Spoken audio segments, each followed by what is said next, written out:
மக்களோடு கொண்டாடும் மெஜஸ்டிக் மகாராஜாவின் 90வது தீபாவளி திருவிழா. மெஜஸ்டிக் மகாராஜா தஞ்சாவூர், ராமநாதபுரம், காரைக்குடி மற்றும் திருச்சி.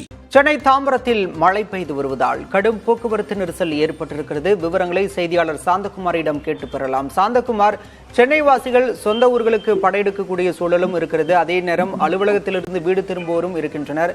தற்போது போக்குவரத்து நெரிசல் எந்த அளவில் இருக்கிறது? சீர் செய்ய என்ன நடவடிக்கை எடுக்கப்பட்டிருக்கு?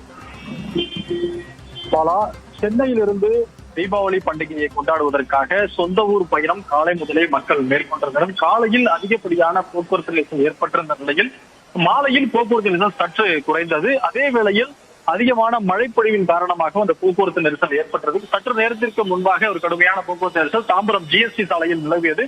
தற்போது போக்குவரத்து நெரிசல் மெல்ல மெல்ல குறைந்திருக்கிறது. காவல்துறையினர் ஒட்டுமொத்தமாக சாலையின் ஓரங்களில் பணியமர்த்தப்பட்டு போக்குவரத்து நெரிசல் ஏற்படாதவாறு வாகனங்களை முன்னோக்கி நகர்ந்து செல்ல அறிவுறுத்தி கொண்டே இருக்கிறார்கள். குறிப்பாக தாம்பரம் ஜிஎஸ்டி சாலை, குரோம்பேட்டை ஜிஎஸ்டி சாலையில் சிறிதளவு போக்குவரத்து நெரிசல் இருந்தாலும் பெருங்கலத்தூர் ஜிஎஸ்டி சாலையில் முழுவதுமாக போக்குவரத்து நெரிசல் அற்ற நிலை காணப்படுகிறது. காவல்துறையினர் அவ்வப்போது வாகனங்களை அப்புறப்படுத்திக் கொண்டே இருக்கிறார்கள். சாலையின் ஓரங்களில் எந்த வாகனங்களையும் நிற்க விடாமல் போக்குவரத்து போலீசார் அப்புறப்படுத்திக் கொண்டே இருக்கிறார்கள். மழை ஆங்காங்கே சிறிதளவு தேங்கியிருந்தால் அதன் காரணமாக சிறிதளவு நெரிசல் மட்டும் ஏற்பட்டிருக்கிறது. குறிப்பாக இந்த தாம்பரம் சிறிய அளவிலாக இருப்பதாக இந்த சற்று நெரிசல் அதிகமாக காணப்படுகிறது போல.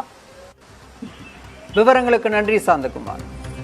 மக்களோடு கொண்டாடும் மெஜஸ்டிக் மகாராஜாவின் 90வது தீபாவளி திருவிழா. மெஜஸ்டிக் மகாராஜா தஞ்சாவூர், ராமநாதபுரம், காரைக்குடி மற்றும் திருச்சி.